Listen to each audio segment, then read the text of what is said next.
충격적인 발언이 아닐 수가 없습니다. 중국이 마음만 먹으면 한국이 하루면 끝난다고요? 도대체 무슨 일이 있었기에 이런 망언이 나왔을까요? 그 충격적인 사건의 전말을 알아보시죠. 지금부터 들려드릴 이야기는 미국 수업 중 한국 군사력 무시하던 중국 유학생이 한국 군사력 분석 결과를 보고 참교육을 받은 놀라운 실화입니다. 딱 1초만요. 좋아요와 구독 꾹 부탁드려요. 저는 UCLA에서 동아시아 국제 정치학을 가르치는 로버트 교수입니다. 매 학기마다 다양한 국적의 학생들과 수업을 하지만 그날의 강의실은 조금 달랐습니다. 평소와 다른 긴장감이 감돌았죠. 강의실 앞쪽에서는 중국 유학생 장 웨이가 어딘가 도발적인 표정으로 앉아 있었습니다. 뒷자리에는 한국 유학생들이 자리를 잡았고 그 사이로 미묘한 기류가 흐르는 게 느껴졌습니다. 동아시아 강대국의 지정학적 갈등을 다루는 수업이었습니다. 강의를 시작하자마자 장 웨이가 손을 번쩍 들었죠. 그의 눈빛에서 뭔가 심상치 않은 것이 느껴졌습니다. 교수님, 한 가지 여쭤보고 싶은데요. 저는 고개를 끄덕이며 말했습니다. 그래요, 장 웨이 학생. 어떤 질문인가요?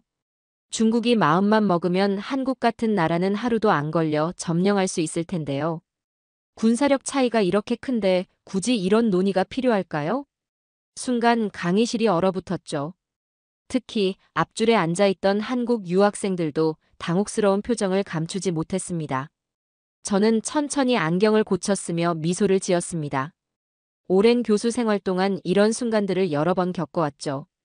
도발적인 발언에 흔들리지 않고 오히려 이를 교육의 기회로 삼아야 한다는 걸 잘 알고 있었습니다. 흥미로운 의견이군요, 장 웨이 학생. 저는 강단을 천천히 걸으며 말을 이었습니다. 학생들의 시선이 저를 향했죠. 그럼 오늘은 예정된 강의 내용을 잠시 미루고 이 주제에 대해 이야기를 나눠볼까요? 장 웨이의 얼굴에 승리감이 스쳤습니다. 하지만 그것도 잠시였죠. 제가 다음 말을 덧붙였기 때문입니다. 장 웨이 학생의 의견이 어떤 근거에서 나온 것인지 함께 살펴보면 좋겠네요. 오늘은 이 주제로 토론해보죠. 강의실 뒤쪽에서 작은 술렁임이 일었습니다. 한국 유학생들의 긴장된 표정이 조금씩 풀리기 시작했죠. 반면 장 웨이는 처음에 당당함이 조금씩 흔들리는 듯 했습니다. 저는 칠판 앞으로 걸어가며 생각했습니다. 이제 시작이었죠. 단순한 감정적 대립이 아닌 사실과 논리에 기반한 토론으로 이끌어가야 했습니다. 자, 그럼 시작해볼까요? 저는 칠판에 현대전에서의 군사력과 기술력의 상관관계라고 적었습니다. 장 웨이 학생, 방금 한 이야기를 좀 더 구체적으로 설명해 줄 수 있나요?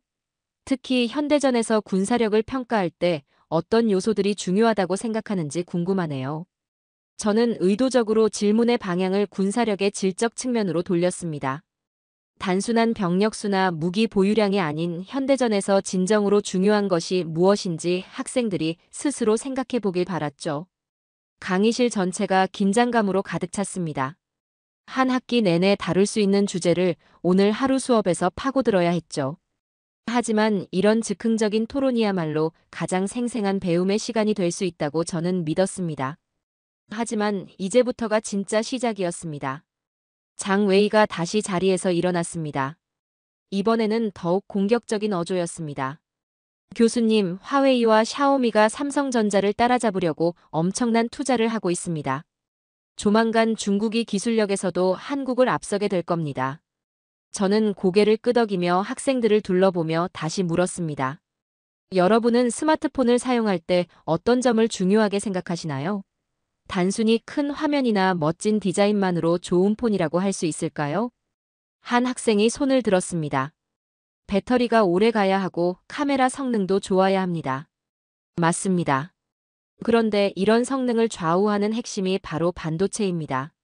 삼성전자는 스마트폰의 두뇌라고 할 수 있는 이 반도체 기술에서 세계 최고 수준이죠. 여러분의 컴퓨터, 게임기, 심지어 최신 자동차에도 이 반도체가 들어갑니다. 장 웨이가 불편한 듯 자세를 고쳐 앉으며 말했습니다. 하지만 그건 서구의 기술을 따라하면서 배운 것 아닙니까? 저는 부드럽게 미소 지으며 대답했습니다. 자전거 타는 법을 배울 때를 생각해 보세요. 처음에는 누군가에게 배우지만 결국 자기만의 방식으로 더 능숙하게 타게 되죠. 삼성전자도 마찬가지입니다. 처음에는 배우는 입장이었지만 이제는 오히려 다른 나라가 배우러 오는 위치가 되었습니다. 강의실에 잠시 침묵이 흘렀습니다. 학생들의 표정이 이해했다는 듯 밝아졌습니다. 쉽게 말해서 스마트폰으로 찍은 사진이 선명하고 게임을 빠르게 실행할 수 있고 배터리가 오래 가는 것은 모두 이런 기술력 덕분입니다. 이건 하루아침에 이룰 수 있는 게 아니죠.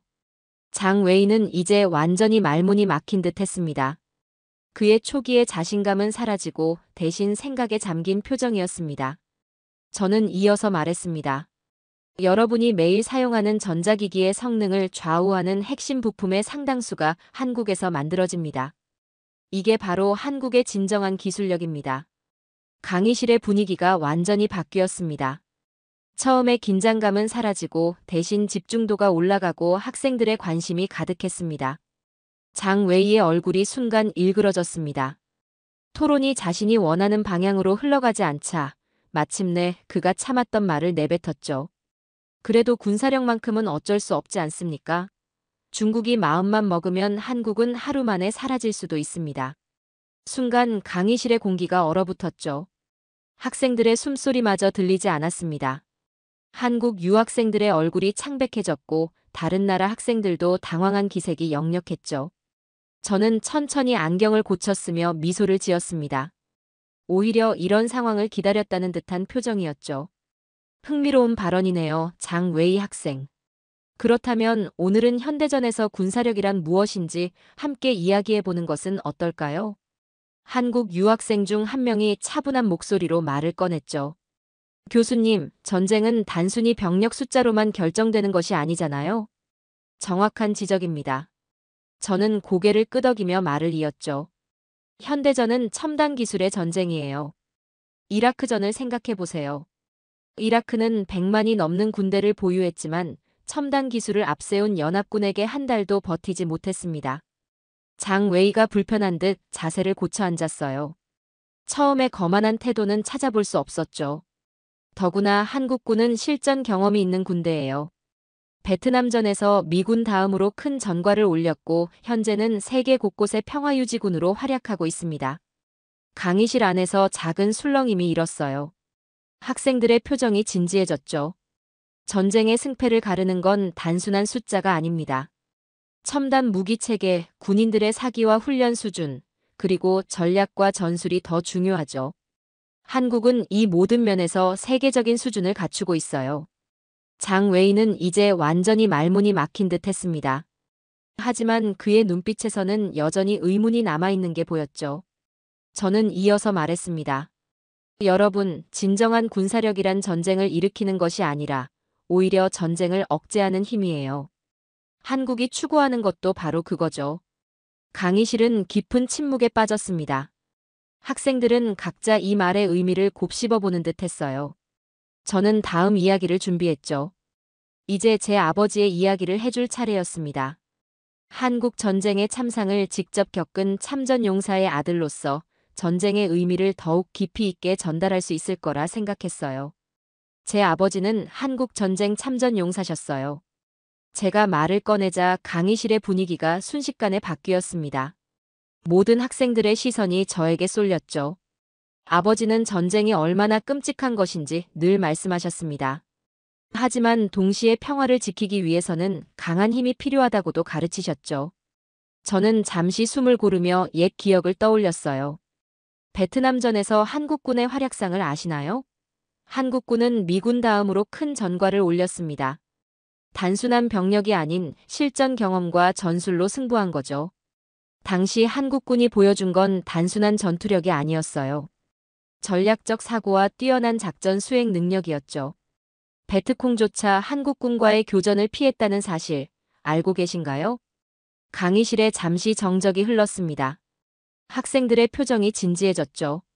물론 전쟁은 비극입니다. 제 아버지는 늘 그걸 강조하셨어요.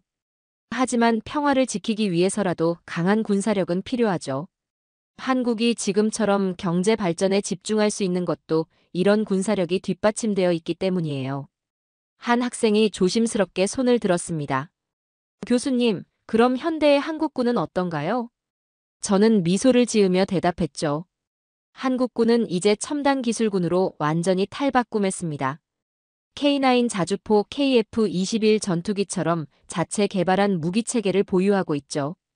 이런 무기들은 이제 전 세계가 탐내는 한국의 자랑이에요. 장 웨이는 이제 완전히 다른 사람처럼 보였습니다. 처음에 오만한 태도는 찾아볼 수 없었죠. 전쟁의 참상을 겪어본 사람들은 알아요. 진정한 승리는 전쟁을 막는 것이라는 걸. 아버지가 늘 하시던 말씀이 떠오르네요. 평화를 원한다면 전쟁을 준비하라라는 말이죠. 강의실은 무거운 침묵에 잠겼습니다. 학생들은 각자 이 말의 의미를 곱씹어보는 듯 했어요. 제 말은 이어졌습니다. 전쟁은 숫자나 규모의 싸움이 아닙니다. 기술력, 전술, 그리고 무엇보다 평화를 지키려는 강한 의지가 중요하죠. 한국군이 가진 힘은 바로 이런 것들의 총합이에요. 강의실의 분위기는 이제 완전히 달라져 있었습니다. 장 웨이가 마지막 힘을 모으듯 자리에서 벌떡 일어났습니다. 교수님, 그래도 숫자는 속이지 않아요. 한국군은 50만 명, 중국군은 200만 명 이상입니다. 이건 부정할 수 없는 사실이죠. 저는 고개를 끄덕이며 미소를 지었습니다. 맞아요. 하지만 현대전에서 가장 중요한 건 첨단 기술과 정예 병력이죠. 이라크전을 다시 한번 생각해 보세요. 이라크의 100만 대군은 첨단 장비로 무장한 연합군 앞에서 얼마나 버텼나요? 강의실 뒤쪽에서 조용하던 한국 유학생이 손을 들었어요. 교수님, 세계 유수의 군사 전문가들이 평가한 각국 군사력 순위에서 한국이 5위까지 올랐다는 소식 들으셨나요? 장 웨이의 얼굴이 굳어졌습니다. 그는 이 사실을 모르고 있었던 듯 했죠. 네, 맞습니다. 세계 군사력 평가에서 한국이 5위를 기록했어요. 여기서 중요한 건 평가 기준이죠. 단순한 병력 수가 아닌 첨단 무기 체계와 전술적 능력이 주요 평가 요소였습니다. 한국군은 이 모든 면에서 세계적인 수준을 인정받고 있어요.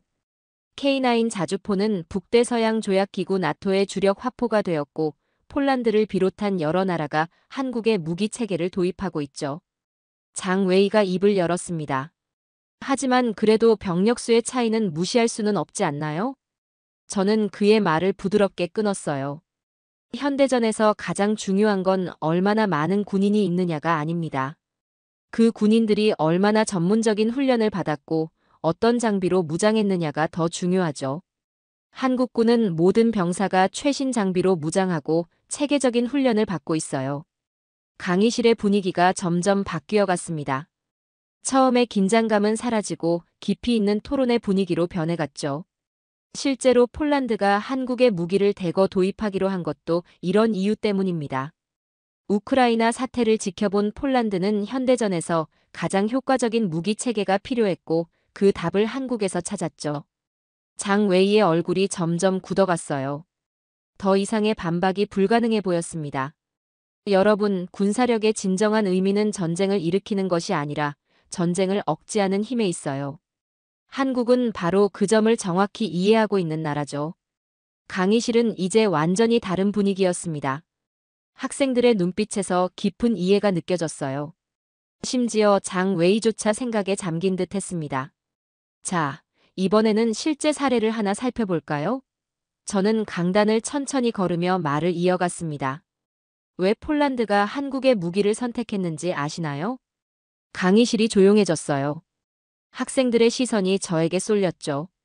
폴란드는 우크라이나 사태를 가장 가까이에서 지켜본 나라입니다.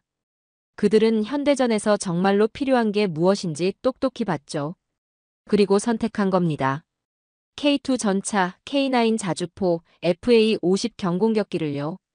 유럽 에미레이트도 마찬가지예요. 중동의 강대국인 유럽 에미레이트가 한국의 천공 미사일 방어 체계를 도입했습니다. 인도도 K9인 자주포를 자체 생산하기로 했죠. 이게 무슨 의미일까요? 한 학생이 조심스레 대답했습니다.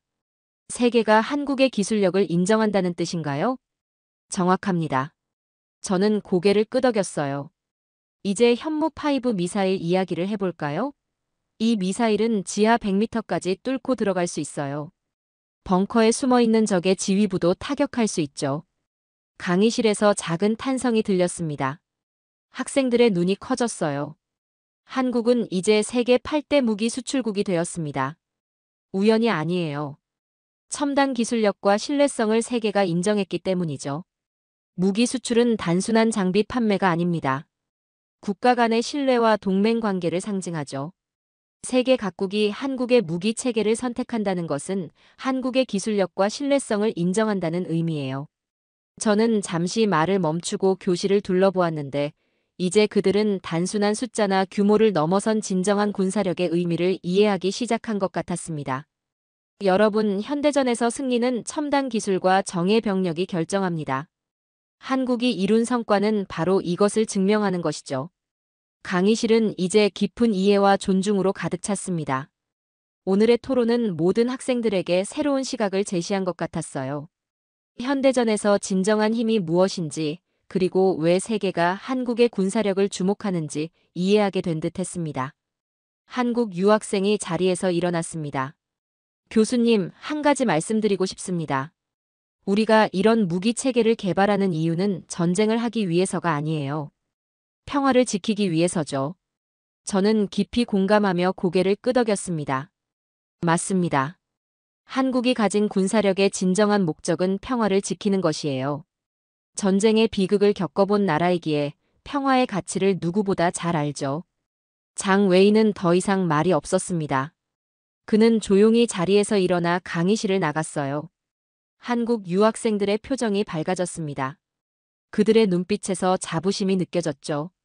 여러분, 오늘 우리는 중요한 걸 배웠습니다. 진정한 힘이란 무엇일까요? 그건 바로 평화를 지킬 수 있는 능력이에요. 한국은 그 힘을 가지고 있습니다. 첨단 기술, 훈련된 군인, 그리고 무엇보다 평화를 사랑하는 마음이죠. 강의가 끝나고 학생들이 하나둘 자리를 떴습니다. 한국 유학생 한 명이 제게 다가왔어요. 교수님, 오늘 말씀해 주신 것처럼 우리나라가 이만큼 발전할 수 있었던 건 평화를 지키려는 의지가 있었기 때문인 것 같아요.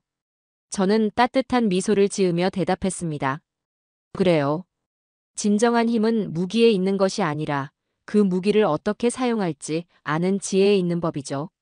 학생이 밝게 웃으며 인사를 하고 떠났습니다. 저는 창밖을 바라보았어요. 캠퍼스에는 평화로운 오후에 햇살이 내리쬐고 있었죠. 오늘의 강의는 특별했습니다. 단순한 토론을 넘어서 깊은 깨달음을 나눈 시간이었어요.